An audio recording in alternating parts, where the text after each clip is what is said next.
August and September, and have you already sent out invitations to do so? No, we haven't sent out of it.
When things are a little bit, you have a little more time to think about it because it's very important. The G7 is very important. To that meeting? I don't know, but we have invited a number of people to the meeting. I certainly would invite him to the meeting. I think he's an important factor. But we will invite certain people that aren't in the G7. Some people have already accepted, but we're going to be doing it after the election. I think it's a better atmosphere to have a G7. I think it's a lot. I think it's just a better, calmer atmosphere to have a G7. Yeah, please. I wanted to ask Secretary Medici, actually, have you spoken to any Democrats since Friday, or have they reached out to you at all about restarting negotiations? I've spoken to several Democrats. I have not spoken to Schumer and Pelosi since then. Do you expect, would you reach out at all to them to try and negotiate? Anytime they want to meet and they're willing to negotiate and have a new proposal, we're more than happy to meet. They're hurting people very badly. This would have been so easy for them to do. And I saw that Senator Schumer said today on a show, I don't know what show, but he said today on a show that we should meet, we should do something. But, you know, where has he been for, how many weeks have you been negotiating? Like 4?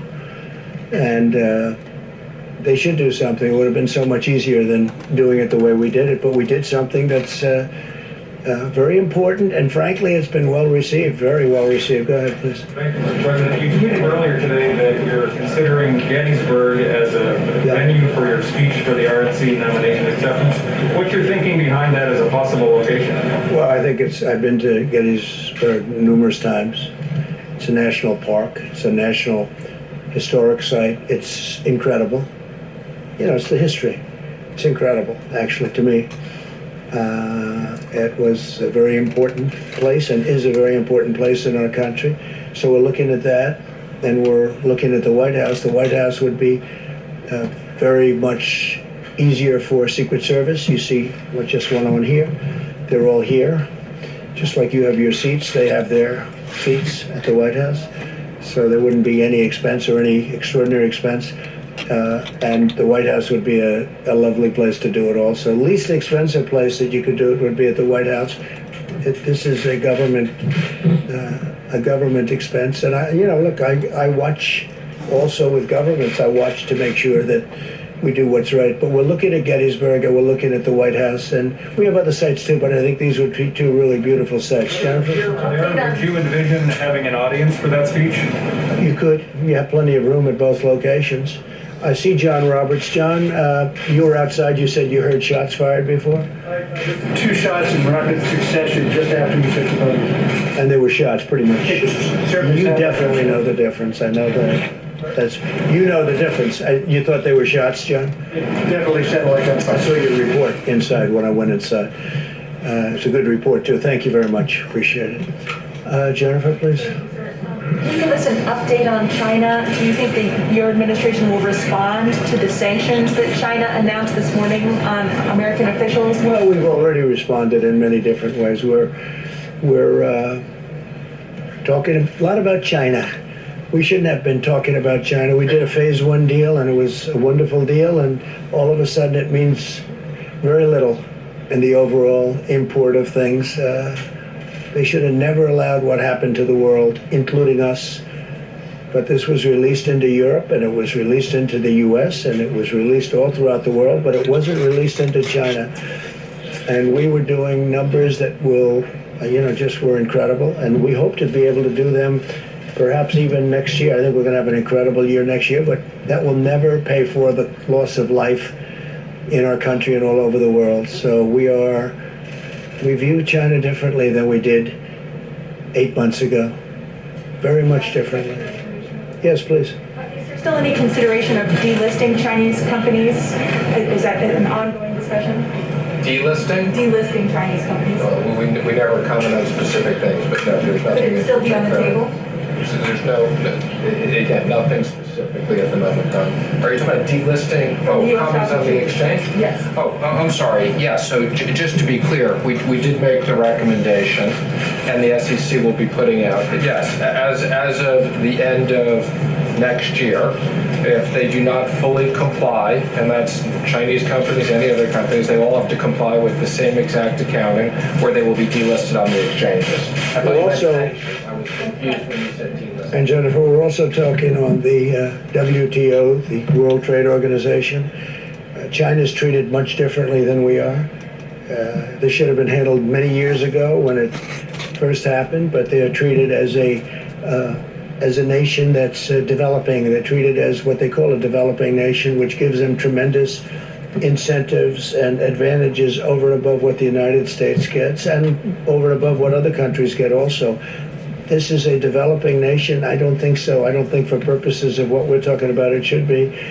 And we are putting in, and we've already put in a request that China should no longer be declared a developing nation and have advantages over the U.S. And I told them that a year ago, and I told them that 2 years ago, and we put it in very powerfully, that they should not have advantages over other countries, frankly, and sure, they're not going to have any more advantages over. This should have been done by numerous presidents a long time ago, because it gives them a tremendous boost over everybody else, and it's a very unfair situation.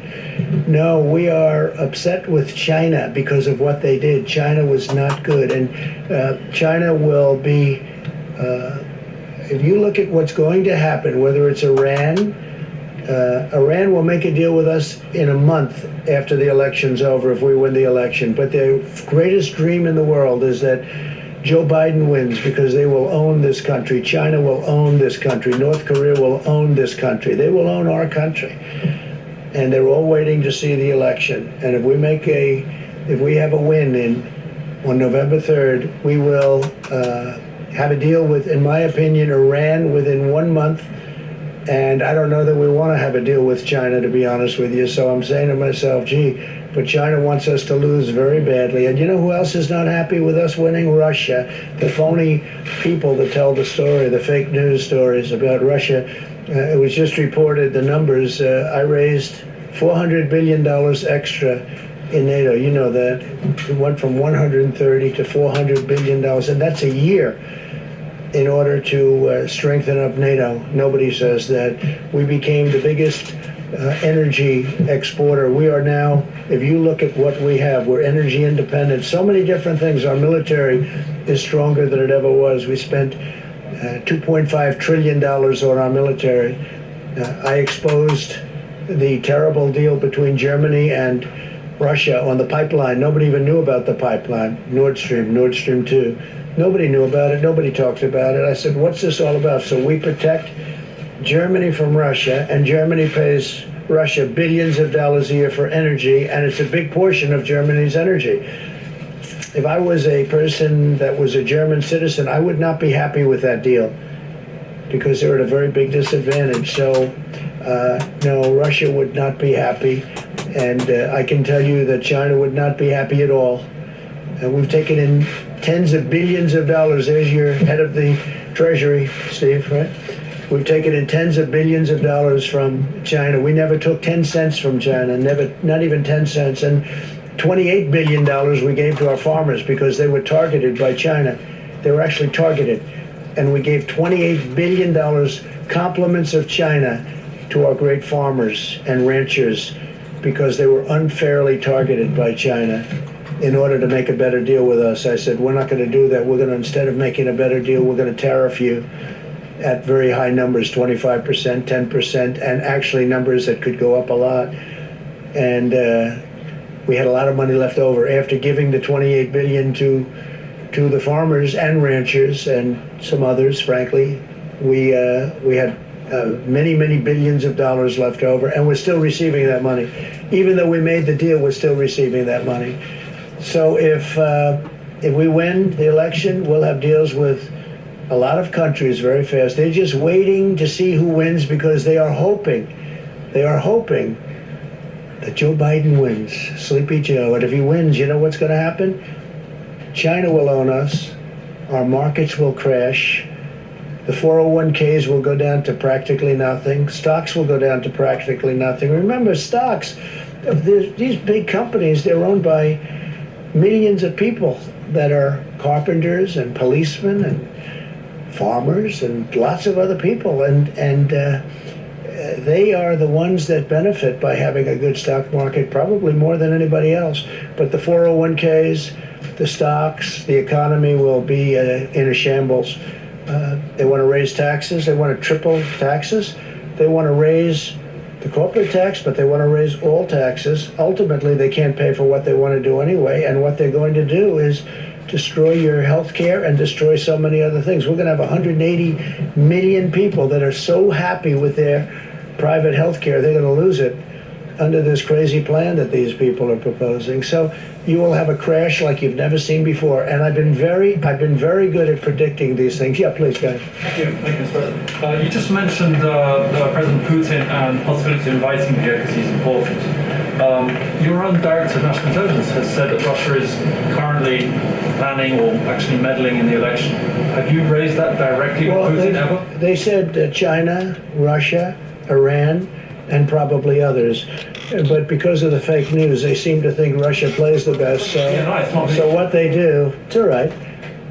Well, I'm just saying the way the politicians look. The other day they said the three countries, they said China and Russia and Iran, and some reporter got up and said, Russia is meddling. I said, well, didn't it mention China and Iran? Why didn't you mention them too? So I don't know. You know what I'm telling you? I'll tell you who's meddling in our elections.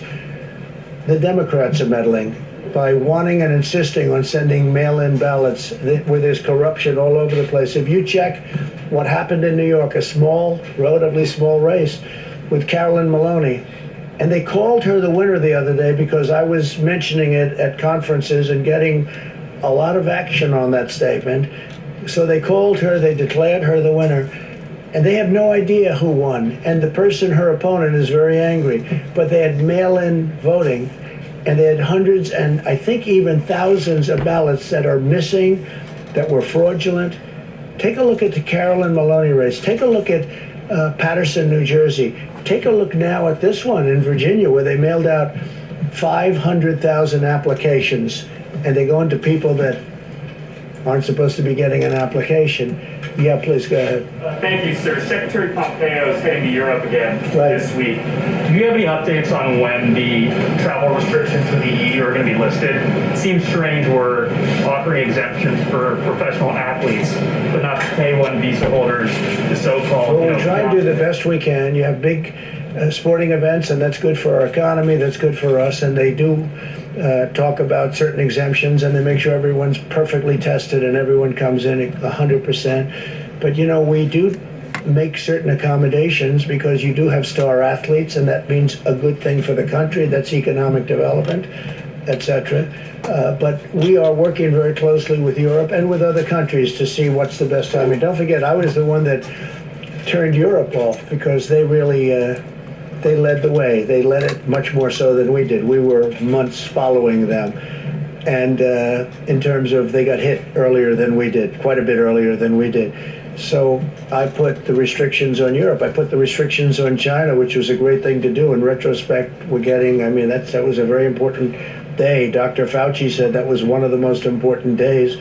And a lot of people didn't want me to do it, but we first put a ban on anybody from China coming in, and then we put a ban on Europe coming in.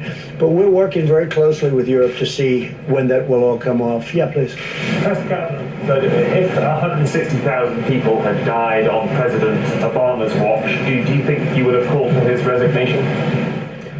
No, I wouldn't have done that. I think it's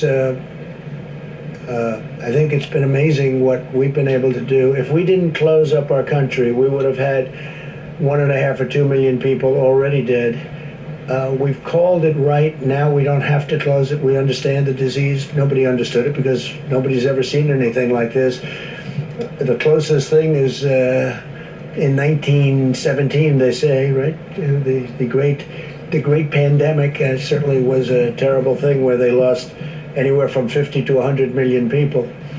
Probably ended the Second World War. All the soldiers were sick.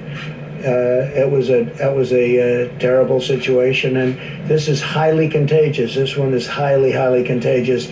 Now, if I would have listened to a lot of people, we would have kept it open. And by the way, we keep it open now, all the way. We keep it open. But we would have kept it open, and you could be up to 1.5 million or 2 million people right now. 1.5 to 2 million people.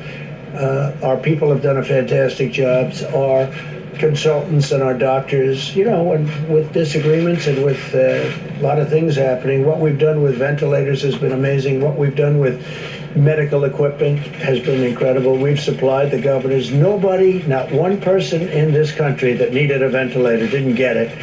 And at the beginning, there was a big shortage of ventilators. Nobody had stockpiles or anything comparable to what you had to have. So we would have lost, if you think about it, you had mentioned 160,000 people. Multiply that times 10 right now. I think it would have been unsustainable and unacceptable. But that's what would have happened had we kept it open. So, no, I think we're a very large country. We are one person. I said all the time, a lot of people like to leave that out. One person is too many. It should have never happened. But they've done really an extraordinary job. They'll never be given the credit, and I'm not talking about me. The people that have worked on this so hard will never be given the credit, but they've done an extraordinary job with a very large, diverse country. Really an extraordinary job. And a lot of the governors who, as you know, they sort of do the micro in their states, and they go up, and I think I can tell you that a lot of the governors have done an extraordinary job too. Yeah, please go ahead. Thank you. Did you ask the U.S. ambassador in Brazil to focus his efforts in eliminating ethanol tariffs in Brazil? You can't, yeah. You asked the ambassador in Brazil to focus his efforts to eliminate ethanol tariffs in Brazil. We haven't really discussed that too much, but at some point we probably will be. And we don't want people tariffing us, and if they tariff us, although I must tell you I have a very good relationship with President Bolsonaro. He's great. And I hear he's doing well. He's recovered from having COVID-19, as they say, and that's great, and send him my regards. I think that as far as Brazil is concerned, if they do tariffs, we have to have an equalization of tariffs, and we are going to be presenting something having to do with tariffs and fairness and tariffs, because we have many countries for many years that have been charging us tariffs to do business, and we don't charge them.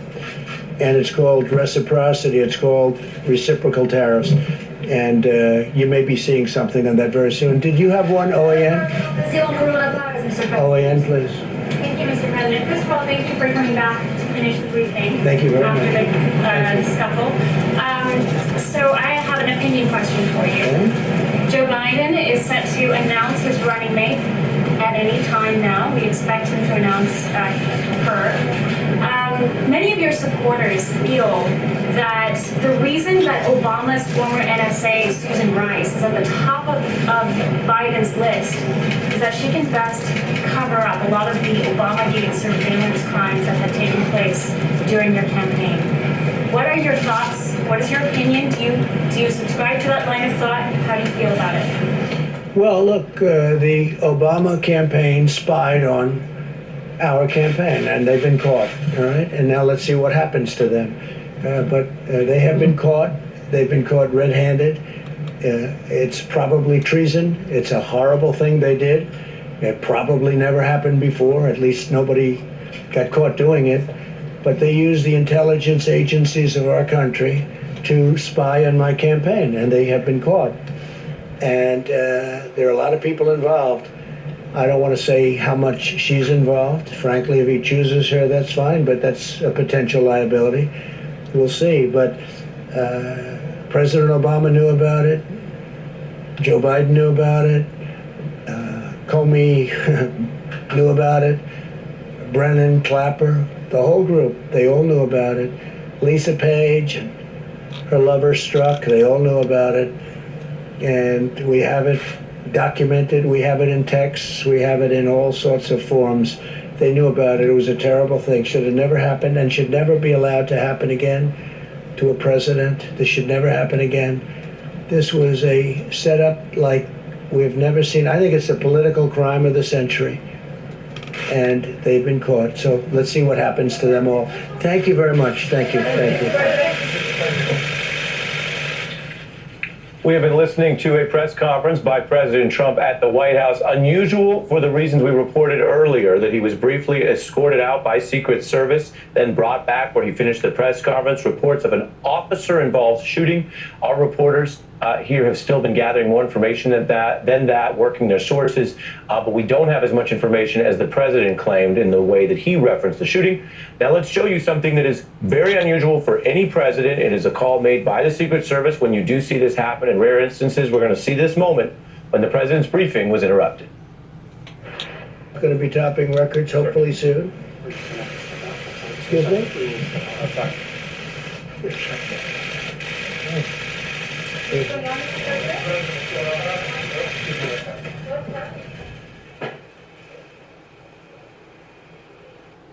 The president escorted out with his officials, and now this is some of the very first video we are getting in the surrounding areas near the White House in the aftermath of the reports of this officer-involved shooting. As you can see, there are officers gathered. We appear to see law enforcement officers basically trying to secure the scene. I want to go briefly now to David Frum, who writes now for The Atlantic, but served in the George W. Bush White House. Just from your experience, David, with this type of situation, always obviously concerning when you see any government official escorted out, how rare was what we saw today? Well, for the president actually to be interrupted in this dramatic way, that's pretty rare. There are endlessly reports of threats to the president, and those have, from my understanding, have tended to increase over recent years. That there were, this is obviously not something that officials like to discuss that much, but my understanding is there were more against George W. Bush than against his predecessor, more against Barack Obama than against George W. Bush, and I have to imagine that the trend only continues. In fact, both of social media, of the polarization of society, and of course the abundance of firearms in American society.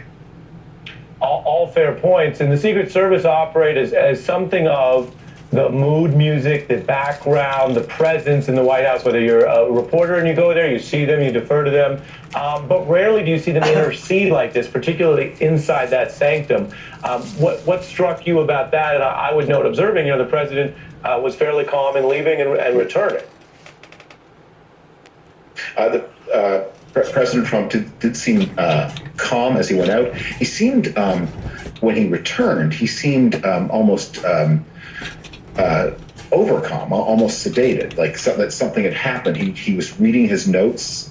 It sort of subdued his personality. We don't know whether it would be because of this or whether because he had gotten so many bad responses to the announcement of his toothless executive actions, and he now wanted to drive home that he really maybe had done something for the country. David, this is shorter than usual because I'm going to turn to Congressman Schiff. I appreciate you standing by on what was an unusual briefing, so thank you. We'll be coming back to you, of course, in programs ahead. But with the time we have, Secret Service was doing proper protocol by securing the president in the middle or in an area that was considered unsecure at that time. If you'll look at what they done to President Reagan, as President Reagan was fixing to engage towards going into the car, they actually hustled Mr. Reagan into the car, of getting him out of the exchange of fire to make sure that the president stayed stable. They had no idea that Reagan had taken a shot at that time. They just knew that their job was to secure and protect the President of the United States. So what you just seen was a backdrop of how that they have been trained to protect these high-ranking officials if there is an incident either around them or in the building or outside the building. They immediately take extensive action because that is their job, is to protect the President of the United States, even at the expense of them sacrificing their own life for. They have to sign a document, especially those working right around the President, that they are willing to sacrifice their very own life for the President of the United States. It is a military brigade. It's a service that they perform. And to see something like this, it may be uncommon, but it's not unusual. It's really not unusual because it's happened before whenever they have heisted the President off into an area of a more secure area. Matter of fact, within just the past, 6 weeks, 8 weeks, something like that, a couple months ago, whenever they wound up burning the church down in front of the White House, and they thought that to storm they was going to storm the White House gates and get over into the White House, they actually made special arrangements that afternoon or that night for the President to go down into another corridor to be able to secure him in case there was a breach. I want to bring in Democratic Congressman and Intelligence Committee Chairman Adam Schiff. Much to discuss with you. Any response, given your role in intelligence, to what we're just learning on this breaking news? Well, just in terms of watching the press conference, I was particularly struck by, once again, him talking about inviting Putin to come to a G7.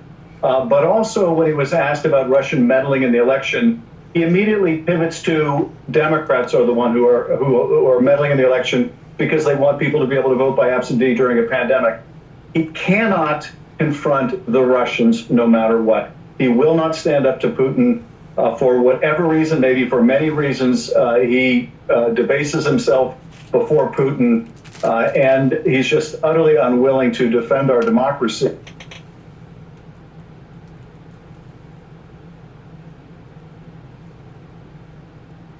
When Russia is the one that is engaging here in a...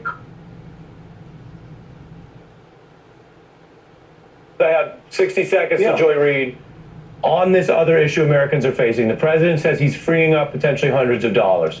Plenty of criticism there, but do you give him any credit for going closer to you than McConnell? You guys are proposing money. McConnell hasn't done anything. He is trying, by order, he says, to get money in people's pockets. No, I don't. Most of what he has done is ineffectual in that it doesn't do anything. That which would purport to do something is of dubious legality, and of course the states don't have the wherewithal to meet what he wants them to provide in unemployment compensation. So much like his announcement today about protecting people with pre-existing conditions, the president's executive orders are messaging. They're not real help for Americans. And if Americans get any help out of what the president has done, it will be paltry and way less than what people need to pay their bills, to stay in their homes, to put food on the table. So no, it's messaging for the president, nothing more. And I thank you, Congressman. I wanted to get you on that because it's an issue that so many Americans, as you know, are worried about given what's going on in the recession and the healthcare COVID crisis. And thank you for your patience. An unusual hour. Congressman Adam Schiff is our last guest of the hour. Thank you, sir. That does it for The Beat. We want to toss it right over on a very busy news night to the Readout with Joy Reid.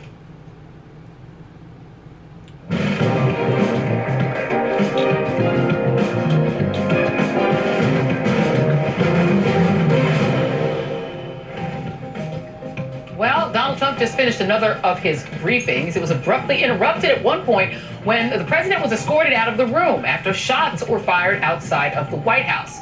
But he resumed and offered little by way of actual information. Donald Trump's "it is what it is" approach to dealing with the coronavirus was the same approach that he applied to the economic devastation of the pandemic. shooting outside the White House. The scare coming just as the president was beginning his coronavirus briefing moments ago. It looks like they're just about going to be topping records, hopefully soon. Excuse me?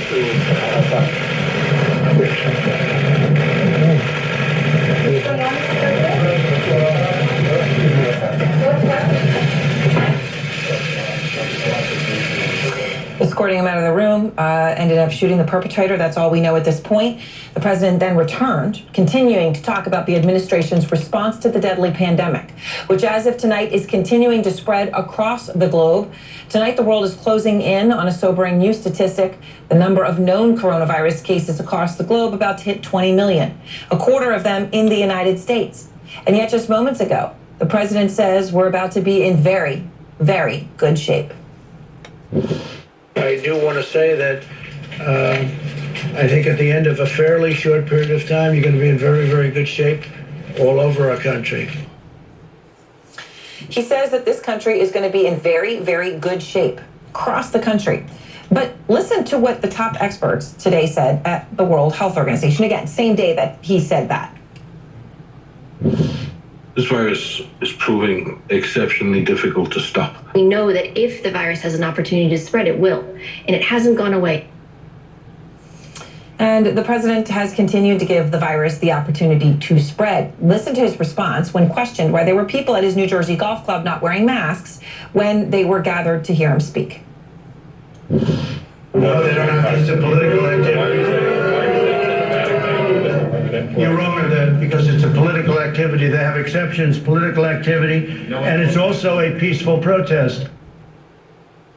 He says that they don't have to wear masks. Never mind that they should. They could be putting their lives or others at risk. They do have to wear them. The executive order from the New Jersey governor states, whereas all indoor gatherings, whatever their nature, must continue to utilize protective measures, including use of masks and social distancing. So the president was not only encouraging people to go against public health officials, but to break the law in the state he was in. The president also, again, saying something wrong about the more than 5 million American known coronavirus cases. Because we're so far ahead of testing, we have more cases. If we had much smaller testing, we'd have fewer. Okay, again, here we go again. It's just not right, right? Testing does not change the number of people who have coronavirus. That's obviously an absurd thing to say. It only changes the number that we know about. And of course, the growth in cases has far outpaced any growth in testing. Simply put, the virus spread has accelerated. And the president has not only created confusion about the virus, but also about what Washington will do to help the hundreds of millions reeling economically from it. While Trump tries to take credit for an executive order that bypassed Congress, even Republicans are crying foul tonight. Republican Senator Ben Sasse, among others, he came out today and called Trump's executive actions on the payroll tax, quote, unconstitutional slop. Jeremy Diamond is out front live at the White House to begin our coverage. And Jeremy, I just want to start with that moment I began the program explaining. You were in the briefing room. The president was, escorted out, which is obviously, just to make the point here, that just doesn't happen. It's a very, very unusual thing. And then he came back in. What happened?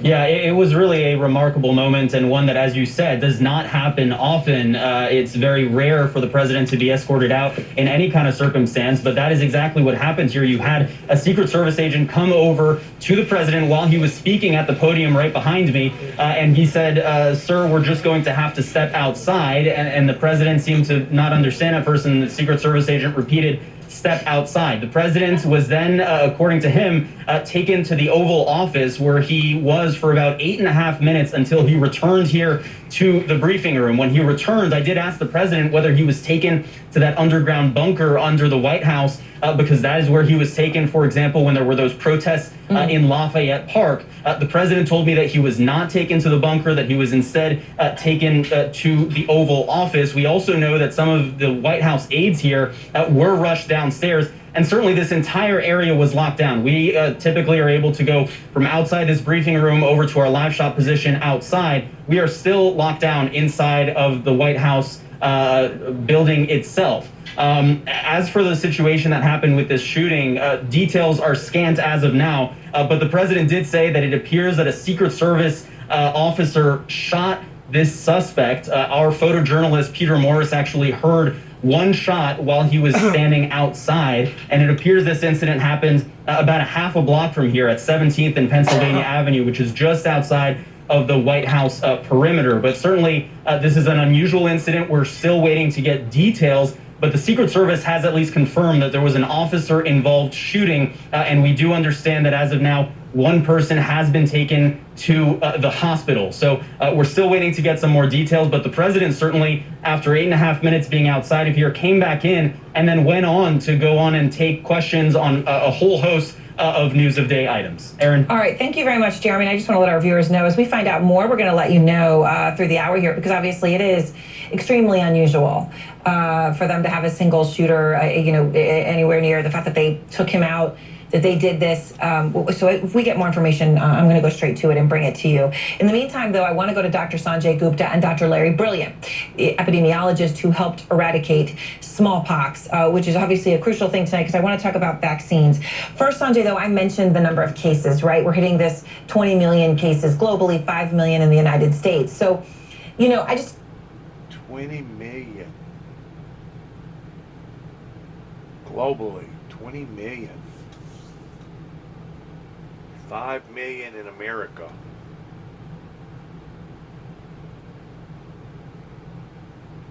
1,000 plus deaths a day for 2 weeks.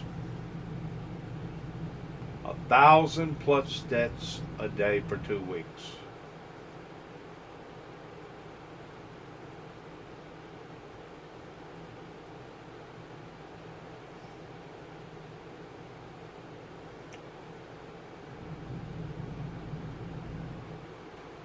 Wow.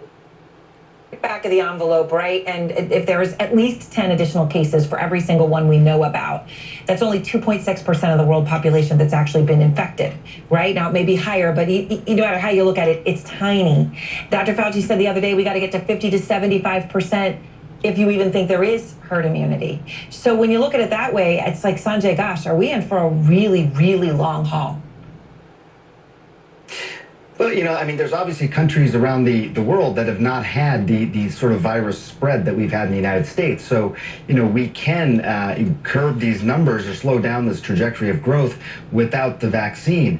But I think if the question is, look, we just have to get to herd immunity through natural, infection, that would be a long haul. It would take a long time, and that's not the way to go. A lot of people would get sick. A lot of people would die in order for that to happen. It would take a long time, probably 4 or 5 years, to get to herd immunity. Mm-hmm. So that's why the vaccine or some of these therapeutics that we're talking about, like convalescent serum, are so important. When I look at numbers like that, Aaron, that means that there's a lot more people out there that can still become infected. I think people have looked at this like they look at a hurricane, right? It comes for a few days and it's gone. This is a storm of sorts, but the time frame is totally different here. Yeah, when you talk 4 to 5 years, I think people should understand the economic destruction that would come with letting it go would be beyond anything that anybody can comprehend. So, Dr. Brilliant, in terms of what we do to mitigate it, in the meantime, this weekend, large crowds, that motorcycle rally that we covered in South Dakota was one. Then there was a gathering in Chicago. The city's mayor posted this.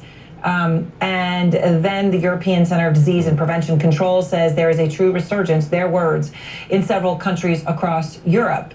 So when you look at all these things, do you think we're about to see another surge overall, or is that too negative? Thanks for having me, Aaron. And we're all really glad that nothing happened to the president and no one was harmed inside the White House. Exactly. Who knows what this might have been. We just heard from WHO a series of press releases over the last week reminding us that this is the worst pandemic in our lifetimes, perhaps the worst pandemic in 5 or 10 generations, that it is a wily virus for one that doesn't have a brain. It seems to be outsmarting us at every corner. It is a terrible disease. And in the midst of these historically bad numbers that we're seeing, 20 million cases in the world, almost 750,000 deaths worldwide, to have a gathering of 250,000 people it boggles the mind. Not the motorcycles. Many of us have had a love affair with motorcycles.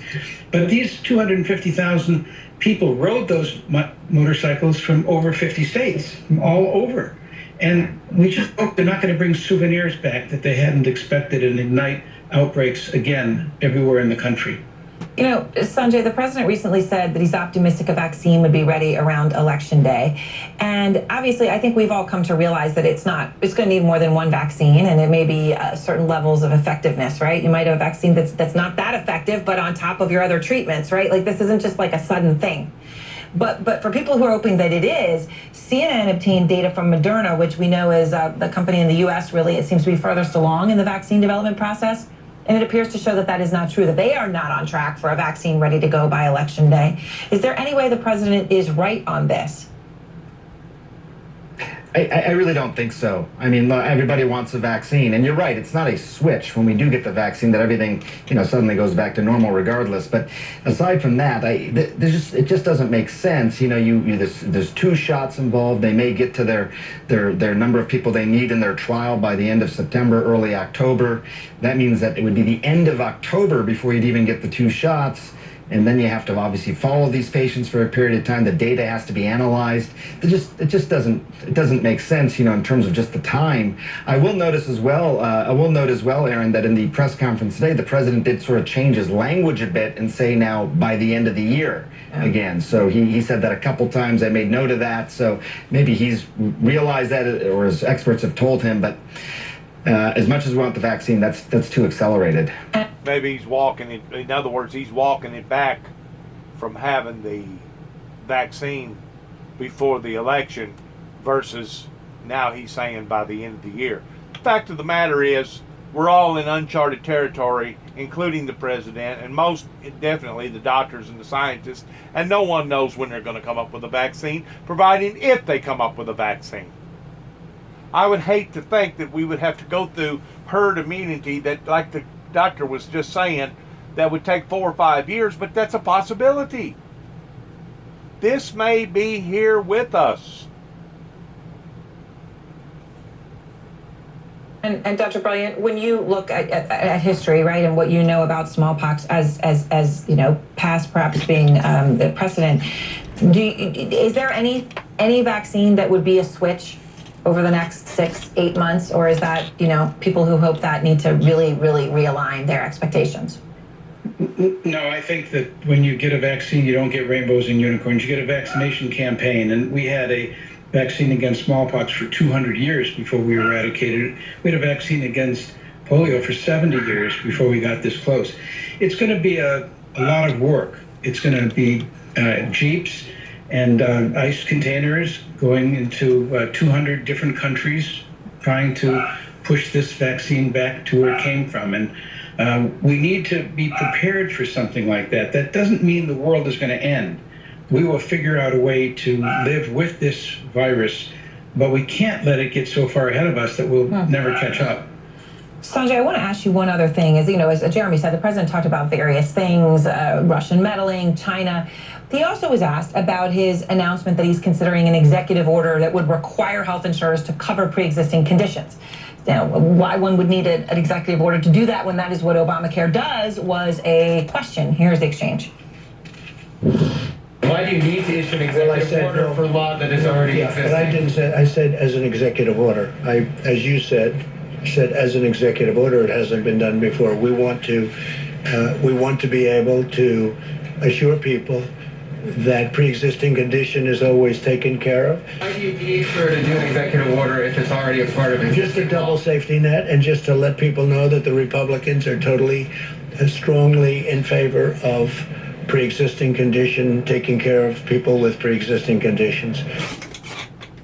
Sanjay, can you just from a medical point of view, is there any answer to this? He's basically saying, well, sure, there's something that passed Congress, but I'm going to do it by executive order because no one did it by executive order before. Would there be any point to this?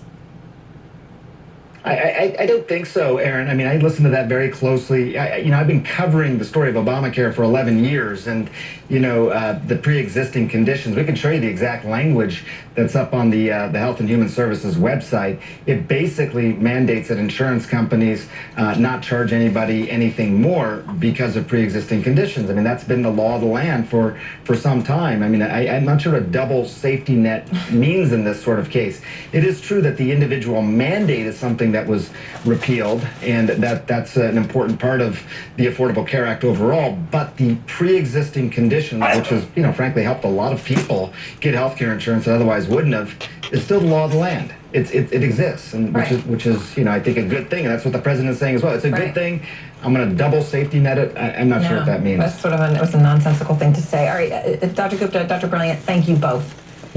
And next, hundreds of students quarantined in the Atlanta area after a COVID outbreak. So what does this mean for kids going back to school? I'm going to speak to a doctor who has made the choice to send his daughter back. He'll explain why. For a quote today. I'm not a doctor. I'm not even in there. Everything just pops. Tactical class. The choice in this election's never been clearer, and the stakes have never been higher. Meaning President Donald Trump, you have someone who's kept more promises than he made to the American people. Rebuild our military, revive the economy with less taxes, less regulation, fought for free and fair trade, appointed conservatives to our courts. But Joe Biden and the radical left and the party of Chuck Schumer and Nancy Pelosi is all about taking the country all the way back in the opposite direction. More defense cuts, $4 trillion in higher taxes, a $2 trillion Green New Deal, economic surrender to China. I mean, we heard this weekend from Speaker Pelosi, she actually said that China would prefer Joe Biden to win the upcoming election. And that's because no one's been tougher on China than President Donald Trump. But in one issue after another, the American people are tired of the politics on Capitol Hill, playing politics in the midst of this pandemic. And I truly do believe that come November 3rd, we're going to win a great victory when we win 4 more years for President Donald Trump. But I also believe the American people see what a Democrat majority in the House of Representatives means. And I think we've got a fighting chance not only to re-elect a Republican Senate, but to elect a new Republican majority in the House of Representatives and move our nation forward. The Attorney General over this week, and making a comment by the Attorney General. And this is what we know. We know he said it's an investigation. A soundbite for the audience to show what the Attorney General of the United States now. 50 plus. The important part isn't the number, it's the plus. Switch your wireless service to money, and there's already a need. Unemployment, people, their checks are backlogged. School kids. I mean, it's just a mess. And while Rome burns, Senate Republicans like Ted Cruz of Texas took to Twitter to mock Democratic Senator Ed Markey, who offered to increase federal assistance to the unemployed. Cruz, who has lost roughly 8,500 fellow Texans to the coronavirus, tweeted, "Why be so cheap? Give everyone $1 million a day, every day, forever, and 3 soy lattes a day, and a foot massage. We have a magic money tree. We should use it." For now, for more, I'm joined by Senator Sherrod Brown, Democrat of Ohio, and I want to give you an opportunity to respond to Ted Cruz, because that seemed to me to be a pretty callous, pretty ugly tweet when you just saw the suffering that people are facing in this country. Your thoughts on Mr. Cruz? It's an ugly tweet. It's an ugly time. It's an ugly Senate. I mean, Speaker Pelosi, and I'm honored to go after her and before Reverend Barber, 2 superstars in our country, but considering what Speaker Pelosi passed that bill in May, we thought we would be working on this and getting the $600 a week and taking care of emergency rental assistance, helping to open schools safely and get billions of dollars to schools to do what they needed to do to fix, to reconfigure classrooms and school buses and cafeterias and all that. And McConnell just felt no sense of urgency. He finally offers an anemic proposal that did nothing for anybody. He does it the week that unemployment is expiring. He does it the week that moratorium on evictions is expiring. He does it the same week that literally dozens and dozens of moratorium on water and electric shutoffs are about to expire in the middle of a pandemic. I mean, it's both cruel, but it's also stupid policy. And Ted Cruz is one of them, but so pretty much all the spineless Republicans in the Senate. None of them have stood up, and none of them have pushed McConnell to do the right thing. Well, both McConnell and Ted Cruz happen instruction right now. The trouble with schools coming as the American Academy of Pediatrics and the Children's Hospital Association say nearly 100,000 children in the U.S. tested positive for COVID in just the last 2 weeks of July. With COVID positivity rates rising in 35 states compared to last week, there are new concerns in places like Idaho, Indiana, and Illinois, where Chicago's mayor tweeted this image of a crowded beach. In California, CNN affiliate KABC captured tense moments outside a church holding an indoor service Sunday in defiance of a judge's order. Average daily deaths nationwide have topped 1,000 for the past 2 weeks, and several states are seeing record hospitalizations. Meanwhile, college football is hanging in the balance. Multiple sports outlets reporting leaders of the Power 5 sports conferences are in discussions about postponing the season due to COVID concerns, a move the Mid-American Conference announced over the weekend. This was a crushing decision to be made by our membership. It was a decision that was made based on the advice of our medical experts. And there's one more thing about COVID-19 in children. New CDC data shows that Hispanic children are 8 times more likely to be hospitalized with COVID complications than white children, and black children are 5 times more likely to be hospitalized than white children. One expert saying that testing and prevention resources must be focused in these high-risk communities.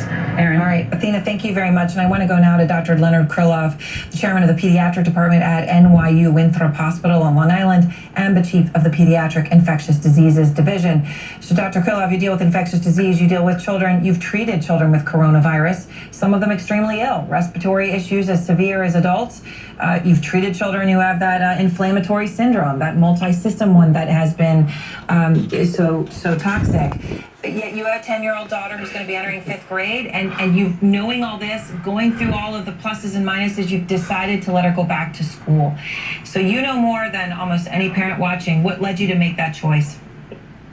So thank you, Erin, and thank you for giving me this opportunity to discuss this. So I think it's certainly not an easy decision, and I won't say it didn't come with a lot of angst on our part, but I think in contrast to some of the information you were just showing in other areas in the country, that here where we are in New York, where the virus levels, the infection rates are quite low, and with emphasis on a program or a school plan to minimize, you can't totally eliminate, unfortunately, the risk for COVID infection, balanced against the benefits of school, the impacts that have been so negative on our children from homeschooling, lack of any social or minimal social interactions, the mental health benefits, that unfortunately it is looking at the whole picture, not just we're totally safe, we can move on with our lives. We're far from that.